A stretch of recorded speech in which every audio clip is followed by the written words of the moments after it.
ሰላም ክብሯን የመድፈኞች ቤተሰቦች እንደምን አላችሁልን? ስላገኘናችሁ በጣም ደስ ብሎናል። ከአርሰናልና ፉላም ጨዋታ በኋላ የዝውውር ወሬዎች ጡዘው ነው የሚገኙት በአርሰናል ቤት ውስጥ ማለት ነው። አንድሪያ በርታ ረፍት የለሽ የሆኑ እንቅስቃሴዎችን እያደረገ ነው የሚገኘው። የዝውውር መስኮቱ ከመከፈቱ በፊት የተጫዋቾችን ወኪሎች በዝውውር ቅድመ ሁኔታዎችና ምን እንደሚፈልጉ ምን እንደሚሹ እያናገረ እንደሆነ የተሰማ ቪክቶር ዮከረስ፣ ሁዋን ጋርሺያ የስፓኒዮል ግብ ጠባቂ እንዲሁም ደግሞ ኒኮ ዊሊያምስ ትናንትና በጣም ያበደው ዜና ነው። እሱን ያጋራዋችሁ ልቆይ ነው ከእናንተ ጋር የመጣው። ብዙ የአርሰናል ደጋፊዎች ሊሰሙት የሚፈልጉት ዜና የማጋሊሽ ጉዳት ሁኔታ ምን ያህል እንደሆነ አውቃለሁ። በጣም ብዙ ሚዲያዎችን ዛሬ ትናንትና ምሽት ጀምሬ ሳስስ ነበረ፣ ግን አርሰናል የኤምአርአይ ስካኒንግ እንዳደረገለት ነው። ግን እስካሁን ምንም አይነት መረጃ አልተሰማም። ልንሰማ የምንችለው ለቅዳሜና የፕሪሚየር ሊግ ጨዋታዎች አርብ ምሽት ሚካኤል አርቴታ ፕሬስ ኮንፈረንስ ይሰጣል። እዛ ፕሬስ ኮንፈረንስ ላይ ሚካኤል አርቴታ ስለ ቲምበርም ቢን ዋይትም ማጋለሽም ጉዳት ይናገራለን እንጠብቃለን። ግን ከየትኛው ሚዲያ ስለ ጉዳታቸው ቆይታ ላይ የተነገረ ነገር የለም።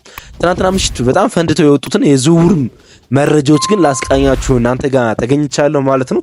አብራችሁኝ ትቆዩ ዘንድ በፍቅር ነው የምጠይቃችሁ። በቆይታችሁ ወቅት ሰብስክራይብ ማድረጋችሁ አይለይ እንደወትሮ ማለት ነው። ሰብስክራይብ ያደረጋችሁ አድማጮቻችን ደግሞ ላይክ አድርጋችሁ ማድመጣችሁ አይለይ። ብዙ ሰዎች መድረስ ያቃተን ስለሆነ ደግሞ ሼር ማድረጋችሁ አይለይ። ይሄን ስለምታደርጉልና አልጎሪዝሙ ስለምትደግፉልን ከልብ ነው የምናመሰግነው የመድፈኞቹ ቤተሰቦች።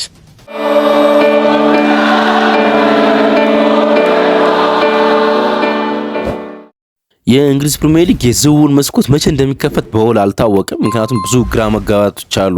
በእንግሊዝ ፕሪሚየር ሊግ አወዳዳሪ አካል በሊግ አክሲዮኑ በኤፍኤው መካከል የተለያዩ ግራ መጋባቶች አሉ። የእንግሊዝ ፕሪሚየር ሊግ የዝውውር መስኮት ከሚቀጥለው ዓመት የውድድር ጅማሩ በፊት ለማጠናቀቅ እቅዶች አሉ። ወይም ደግሞ ሊጉ ከመጀመሩ አንድ ቀን በፊት የዝውውር መስኮቱ እንዲዘጋ መፈለግ፣ አንዳንዶች ደግሞ እንደወትሮ አንድ ወር ዘግይቶ እንዲዘጋ የሚፈልጉ አሉና በዚህ ውስጥ ያለ መስማማቶች አሉ። የእንግሊዝ አወዳዳሪ አካል እስካሁን በይፋ የዝውውር መስኮቱ መቼ እንደሚከፈት አልታወቀም። አንዳንዶች እያሉ ያሉትና ለርግጥ የቀረበ ያለው የእንግሊዝ ፕሪሚየር ሊግ የዝውውር መስኮት ለጥቂት ክለቦች ለቼልሲና ለሲቲ ብቻ ቆይቶ ግን ደግሞ ለሌሎች ክለቦች ለ18 የሊጉ ተሳትፎ ቡድኖች በሊጉ ጅማሩ በፊት እንዲጠናቀቅ እየታሰበ ነው የሚገኙ። ወደ ፊፋ ወርልድ ካፕ ክለቦች ወርልድ ካፕ የሚያመሩት ቼልሲና ሲቲ ግን በውድድሩ ላይ ስለሚቆዩና በውድድሩ ላይ ቢዚ ነው ስለሚቆዩ የዝውውር መስኮት 2 ሳምንት ለነሱ ዘግይቶ እንደሚዘጋ እየተነገረ ነው የሚገኘው። በይፋ እስካሁን የውድድሩ የዝውውር መስኮቱ መቼ እንደሚከፈትና መቼ እንደሚዘጋ ገና አልታወቀም። ግን ስለ ዝውውር ቀድመ እንድንነጋገር ያደረገን አንድ ጉዳይ የአርሰናሉ አዲሱ ስፖርቲንግ ዳይሬክተር የሰሞኑ እንቅስቃሴዎች ናቸው።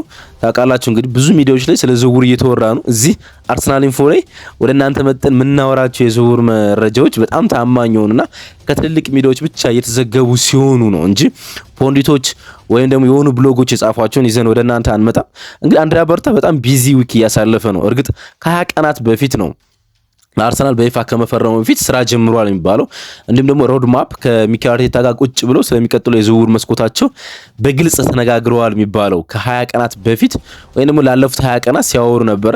ባለፈው ሰኞ ምሽት ሚካኤል አርቴታ ፕሬስ ኮንፈረንስ ከፉላሙ ጨዋታ በፊት ሲሰጥ አንድሪያ በርታ የሚካኤል አርቴታ ፕሬስ ኮንፈረንስ ሩም ውስጥ ተገኝቶ ሚካኤል አርቴታ ሙሉ መግለጫውን ሲሰጥ ተመለከት ነው ለመጀመሪያ ጊዜ። ሚካኤል አርቴታ በጣም በብዙ መደነቅ ስለ አንድሪያ በርታ ሲያወራና በጣም ቢዚ የሆነ የዝውውር መስኮት እንደሚያሳልፉ በግልጽ ሚካኤል አርቴታ ተናገረ። እርግጥ ሚካኤል አርቴታ ስለ ዝውውር አብስቶ ነው እንደዚህ የሚናገረው፣ ግን የቢዚ የሆነ ጊዜ እንደሚያሳልፉ ተናገሩ ሚዲያዎች።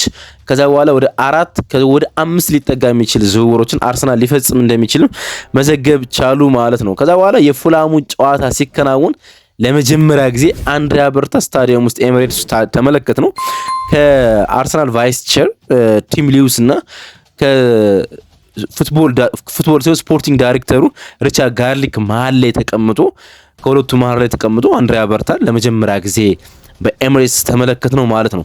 ከዛ በኋላ የተለያዩ ሪፖርቶች እንግዲህ መውጣት ጀመሩ ስለ አንድሪያ በርታና አንድሪያ በርታ ያገኛቸው ስላሉ ኤጀንቶች ማለት ነው። መጀመሪያ ቀደም ብሎ ወጥቶ የነበረው ከዚህኛው ሳምንት ማስቀደሞ የቪክተር ዮከረስ ጉዳይ ነው። የዛ አትሌቲኩ ዴቪድ ኦረስን ነው መረጃውን ይዞት ወጥቶ የነበረው ይፈልገው እንደነበረ ማለት ነው። እየፈለገው እንደሆነና ለአርሰናል ከሌሎቹ አጥቂዎች በላይ ቅርብ የሆነው ዝውውር ሊፈጸም የሚችለው ዝውውር እሱ እንደሆነ ያውም በአንድ ወቅት ራሱ ዴቪድ ኦረስን አርሰናል ከሚፈልጋቸው ዝርዝሮች ውስጥ የሚኬል አርቴታ ታርጌት ያለው ነው ቪክተር ዮኬሬሽ ነው። ላጫውት መንገዴ አይስማማም ብሎ ያስባልና ክረምት ላይ ነው እንደዚያ ያለው። ከኦሲሜኒ ወይም ደግሞ ከቤንጃሚን ሼሽኮ ወይም ደግሞ ከማቲያስ ኩና ወይም ደግሞ በጣም ከሚፈልጉት አይዛክ በላይ እሱን አይፈልጉትም፣ ወይም ደግሞ እሱ የነሱ ምርጫ አይደለም፣ የማንቸስተር ዩናይትድ የቼልሲ ወይም የሌሎች ክለቦች ነው እንጂ አርሰናል ምርጫ አይደለም ብሎ ሲያወራ ነበር። አሁን ግን አንድሪያ በርታ ለአርሰናል ትክክለኛው ሰው ነው ብሎ እያሰበ እንደሆነና ዝውውሩ በቀላሉ መፈጸም የሚችሉ ከሌሎች ዝውውሮች አንጻር እሱ እንደሆነ ዘገበ። ከዛ በኋላ ከሁዋን ጋርሻ ከስፓኒዮል ግብ ጠባቂ ኤጀንት ጋር እንደተገናኘ ሰማን። ምክንያቱም አርሰናል ለዳቪድ ራያ ሁለተኛ ግብ ጠባቂ ይፈልጋል። እናም ላለፉት 1 ዓመታት የሚፈልገው ግብ ጠባቂ ያለ የስፓኑ ሁዋን ጋርሻ ለአርሰናል ቃል እንደገባ ነው የተሰማው። ባለፈው የውድድር ዓመት አርሰናል በ10 ሚሊዮን ዩሮ ማስፈረም ይፈልግ ነበር፣ ግን ስፓኒዮሎች የውል ማፍረሻውን ሙሉ በሙሉ አርሰናል እንዲከፍል ፈልገው ነበር፣ ወደ 22 ሚሊዮን ዩሮ ማለት ነው። አርሰናል ያን ለመክፈል ፍቃደኛ ስላልነበረ በመጨረሻት ኔቶን በውሰት እንዳመጣ እናውቃለን። አሁን ላስፈርመው ይፈልጋል። እሱ ዝውውር ተነጋግሯል ነው እንግዲህ የሚባለው። የማርቲን ዙቢሜንዲ ዝውውር ላይ ምንም አልሰማም። ምክንያቱም አርሰናል እንግዲህ እስካሁን ባሉ ጄሰን አይቶና የማርቲን ዙቢሜንዲ ወኪሎች ጀንትልማን አግሪመንት አላቸው ነው የሚባለው፣ ወይም ደግሞ የቃል ስምምነት አላቸው ነው የሚባለው። ለዛ ነው የዛ አትሌቲኩ ዴቪድ ኦርንስተን ብቻ ሳይሆን ጄምስ ማክኒኮላስ ዛ አትሌቲክ ላይ የሚጽፉ ሁሉም ሚዲያዎች፣ ጋዜጠኞች አይሚን እርግጠኞች ናቸው ከማድሪድ ይልቅ ማርቲን ዙቢሜንዲ ወደ አርሰናል ሊመጣ እንደሚችል በጣም እርግጠኞች ናቸው። ከወደ ስፔን የሚመጡ ሚዲያዎች በተለይ ማርካ እንዲሁም ደግሞ ሞንዶ የሚባሉ ጋዜጦች ግን ያሉት የሚገኙት ማድሪድ የማርቲን ዙቢሜንዲን ዝውውር ሃይጃክ ወይም ሊጠልፍ እንደሚችል ከአርሰናል ነው እየተሰማ የሚገኘው። ትናንትና ምሽት ደግሞ በጣም ትልቅ ዜና ተሰማና እያንዳንዱ ዲቴይል ደግሞ እንመልሳለን። ትናንትና የተሰማው መረጃ ደግሞ የቢልባውን የመስመር አጥቂ ኒኮ ዊሊያምስን ኤጀንት የሆነውን ፌሊክስ ታይታን እንደተገናኙ ነው አንድሪያ በርታ ጋር ትልልቅ ሚዲያዎች መጻፍ የቻሉት። ፋብሪዚዮ ሮማኖ ደግሞ ብሬክ ያደረገው ዜናውን እሱ ነው። ግን ፋብሪዚዮ ሮማኖ ብቻ አይደለም ለዘጋርዲያን የሚጽፈውና በዘጋርዲያን ውስጥ በጣም ታማኝ የሚባለው ወይ ደግሞ ከበቅርብ እንኳን ብዙዎች ያደነቁት የኩዌንዳን ከስፖርቲንግ ሊዝበን ወደ ቼልሲ ያደረገውን ዝውውር ማጠናቀቅ የጻፈው ጋዜጠኛ ለጋርዲያን የሚጽፈው ማለት ነው የኒኮ ዊሊያምስ ዝውውር ከቢልባኦ ወደ አርሰናል ሊፈጸም እንደሚችልና ኤጀንቱ ፌሊክስ ታይታንና አንድሪያ በርታ በይፋ ሌላ ዝውውር ሳይሆን፣ ምክንያቱም ፌሊክስ ታይታ የብዙ ተጫዋቾች ወኪል ነው። የወንድሙ ኢናኪ ዊሊያምስን ጨምሮ ብዙ ስፔን ላሊጋ የሚገኙ ተጫዋቾች ወኪል ነው። ግን በግልጽ ለኒኮ ዊሊያምስ ዝውውር እንደተገናኙ ነው እንግዲህ መናገር የቻለው ማለት ነው። አርሰናል በግራ መስመር አጥቂ ቦታ ላይ የብዙ ጊዜ ፍላጎቱ እንደሆነ ይታወቃል። ለብዙ ጊዜ በዛ ቦታ ላይ ተጫዋች ሲፈልግ ተመልክተናል። ሙድሪክን በዛ ቦታ ላይ ለረጅም ጊዜ እቅድ ሊያስፈርም በጣም ተቃርቦ ወደ ቼልሲ አምርቶ ከዛ በኋላ ፕላን ቢውን ሊያንድሮ ትሮሳርድን አምጥቷል። ሊያንድሮ ትሮሳርድ ለአርሰናል በጣም የሚገርም አገልግሎት ሰጥቷል፣ ግን ደግሞ በሚፈለገው ጥራት ልክ አይደለም። ቡካዮ ሳካ በቀኝ መስመር ውስጥ የሚያደርገውን አይነት እንቅስቃሴ አርሰናል በግራ በኩል ይፈልጋል። ማርቲኔሊ ለዚህ ሁነኛው ተጫዋች ነው። በመከላከል በማጥቃትም በፔስም ከተከላካይ ጀርባ በመስጠትም ግን ደግሞ ከኳስ ጋር ያለው ኮንፈርትና ኳሱን ቶሎ ቶሎ ማጣቱ እንዲሁም ደግሞ አንዳንዴ መጥፋቱ አርሰናል በሚፈልገው ልህቀት አለመጫወቱም በዛ ቦታ ተጫዋች እንዲፈልግ ለረጅም ጊዜ አስገድዶታል። እናም ባለፈው ክረምት ሊያስፈርመው ብዙ የታገለው ኒኮ ዊሊያምስን በዚህኛው ውድድር ላይ ሊያስፈርመው ይፈልጋል ነው የተባለ። እንግዲህ ኒኮ ዊሊያምስ አንድ ወደ ባለፈው የዝውውሩ እንዳልተሳካ የስፔን ሚዲያ ለምን እንዳልተሳካም ባለፈው ክረምት ለምን እንዳልተሳካ ከስፔን ብሔራዊ ቡድን ቆይተው በኋላ ወደ አርሰናል ለምን እንዳልመጣ ሲዘገብ ነበር። ባርሴሎና መግባት ይፈልግ ነበር። ባርሴሎና እሱን የማስፈረም አቅም ያለው የፋይናንሻል ጥራት የለውምና ወደ አርሰናል የመሳካት እድል ነበረው፣ ግን ያልተሳካበት ምክንያት ይነግራሉና ኤልሞንዶ የሚባል ጋዜጣ ጋር ኢንተርቪው አድርጎ ነበርና በይፋ አልተናገረም፣ ግን ደግሞ ከዛ አንፃር ነገሮች መተርጎም እንደሚቻል በግልጽ መናገር ይቻላል። ለኤልሞንዶ ምን አለ መሰላችሁ፣ ስለ ወደፊት እያሰብኩ አይደለም ማለት በቅርብ የሰጠው ጋዜጣዊ መግለጫ ነው። እዚህ በጣም ደስተኛ ነኝ አለ። ቢልባኦ ቤቴ ነው፣ እንደ ቤቴ የሚሰማኛል። እናም ከቤቴ ለመልቀቅ ብዙ እያሰብኩ አይደለም። ደጋፊዎች ጋር በጣም የሚገርም ትስስር አለኝ። ህልሜ አለ፣ እዚህ ጋር ነው ትልቁ ነጥብ፣ ህልሜ በሳን ማሚስ የኤሮፓ ሊግ ፋይናል መገኘት ነው አለ። ህልሜ በሳን ማሚስ የኤሮፓ ሊግ ምሽት መገኘት ነው አለ። የዘንድሮ የውድድር ዓመት የ2024/25 የኤሮፓ ሊግ ፋይናል የሚዘጋጀው ሳን ማሚስ የአትሌቲኮ ቢልባኦ ሜዳ ላይ ነው የሚዘጋጀው። ስለዚህ በዚህ ውድድር ዓመት እንደሚዘጋጅ ስለሚያውቅ ከቢልባኦ ጋር እስከ ፍጻሜ መድረስና ዋንጫው ማሳካት በቢልባኦ ሜዳ ይፈልጋል። ይሄ በዚህ ውድድር ዓመት ያለ እቅድ ነው፣ የረጅም ጊዜ እቅድ አይደለም አድማጮቻችን። ምክንያቱም ዘንድሮ ስለሚያዘጋጀው ሳን ማሚስ ማለት ነውና ከተሳካለትም አልተሳካለትም ከዚህ ውድድር ዓመት በኋላ ከአትሌቲኮ ቢልባኦ ጋር ይለያያል ተብሎ ይጠበቃልና ዘንድሮ ቢልባኦ ዋንጫውን እንደሚያዘጋጅ ሲታወቅ ነው መቆየትን የወሰነው ነው የሚሉት እንግዲህ ሚዲያዎች ይሄን ኢንተርቪው ከሰሙ በኋላ ማለት ነው።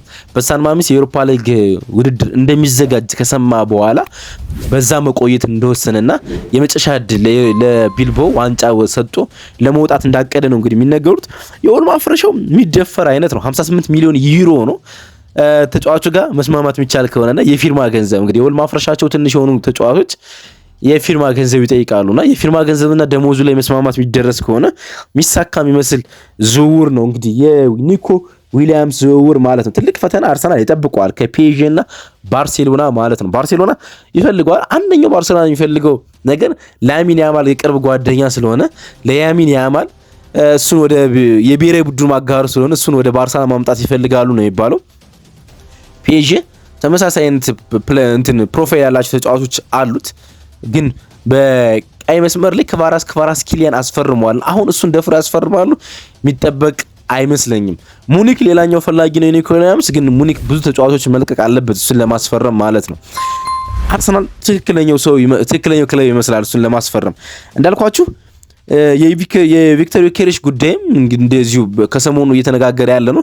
የተለየ ሚዲያ ነው የሚያወራው እሱን፣ ፋብሪዚዮ ሮማኖ አይደለም ወይም ጋርዲያኖች አይደሉም የሚያወሩት፣ አትሌቲኮች ናቸው።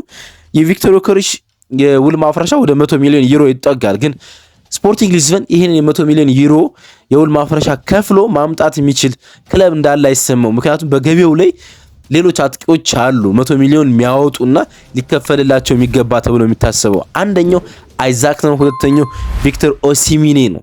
ሁለቱ ተጫዋቾች ክለቦች 100 ሚሊዮን ለቪክተር ዮኬሬሽ ከሚከፍሉ ኦሲሚኔና እንዲሁም ደግሞ አሌክሳንደር አይዛክ 100 እና ከዛ በላይ ከፍለው ወደ ክለቦቻቸው ሊያመጡ ይችላሉ። ስለዚህ ሊዝበኖች እያደረጉ የሚገኙት የተባለው የውል ማፍረሻውን ትተው በድርድር ተጫዋቹን ለመሸጥ ነው። እንግዲህ እስከ 58 እስከ 70 ሚሊዮን ዩሮ ሊሸጡት ይችላሉ ነው ተብሎ እንግዲህ የሚገምተው። አርሰናል ይሄን ሂሳብ ከፍሎ ሊያመጣው ይችላል ነው የሚገኘው። ወደ 50 እና 60 ሚሊዮን ዩሮ የሚጠጉ ሶስት ዝውውሮች አርሰናል የመፈጸም እድሉ በጣም ሰፊ ነው። ደግሞ በፍጥነት የማጠናቀቅ እድሉ ማለት ነው። የማርቲን ዙቢሜንዲ የውል ማፍረሻ፣ የኒኮ ዊሊያምስ ውል ማፍረሻ እንዲሁም ደግሞ በተመሳሳይ ቪክተር ዮኬሬሽን በ60 ሚሊዮን ዩሮ የሚያስፈርመው ከሆነ ኦልሞስት በ150 ሚሊዮን አካባቢ የሚጠጋ ሶስት ትልልቅ ዝውውሮችን ከዮሃን ጋርሻ የግብ ጠባቂ ዝውውር ውጭ ሊፈጽም እንደሚችል መናገር እንችላለን ማለት ነው። አንድሪያ በርታ አርሰናል ከደረሰ በኋላ በጣም በፍጥነት ስራዎችን ለመስራት እየሞከረ ነውና የዝውውር መስኮቱ እንደተከፈተ ተጫዋቾችን ለማስፈረም በቅድሚያ ከኤጀንቶቻቸው ጋር ስለ ዝውውሩ ቅድመ ሁኔታ እየጨረሰ እንደሆነ ነው እንግዲህ እየሰማ የሚገኘው።